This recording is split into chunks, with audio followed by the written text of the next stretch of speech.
یو نفر د نبی علیه الصلاة والسلام نه پوښتنه وکړه وایي قیامت څه وخت ده؟ صحیح شو.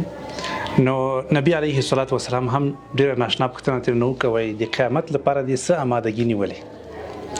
قیامت په اړه خو پوښتنه کوي چې قیامت څه وخت ده، دا راته ووایي چې څه امادګي دې ورته نیولې ده او که نه. هغه ورته ویلې چې نه ای د الله رسوله کومه امادګي خو مې نه ده ورته نیولې، خو دومره ده چې زه د الله او د هغه رسول صلی الله علیه وسلم سره مینه او محبت کوم. نبی علیه الصلاة والسلام هم جواب ورکړ، وایي ته به د هغه چا سره یې د چا سره دی چې مینه او محبت وي. د قیامت په ورځ باندې به هغه چا سره د چا سره دی چې مینه او محبت وي. سبحان الله. په دې دنیا کې له ښو خلکو سره له بهترینو انسانانو سره مینه او محبت وکړي. تاسو به هم د هغوی سره د قیامت په ورځ یو ځای انشاءالله ولاړئ. داسې مه کوئ چې د بدو خلکو سره د ناروا انسانانو سره د بد عمله انسانانو سره تاسو مینه او محبت وکړئ. الله دې نه کړي بیا به د قیامت په ورځ هم له هغوی سره ولاړئ.